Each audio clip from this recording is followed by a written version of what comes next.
Hello everyone, welcome back to the channel. In this video I'm going to walk you through an easy step-by-step guide on how to create properties CMA in PropStream.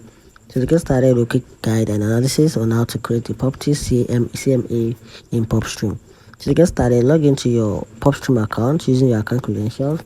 Then from there, use the search bar to enter the properties address you want to analyze, or then hit the enter. And after that, click on the property from the result to open its property details page. Then from there, in the properties panel, find and click the comparable and a nearby list tab. Then from there, choose from the public record, which is the MLS record, or both.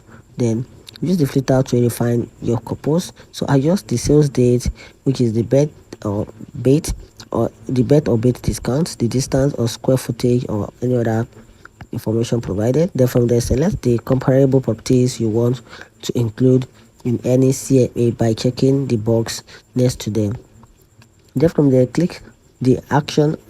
From there, click on generate report, then choose a CMA report. From there, then click generate to download the PDF.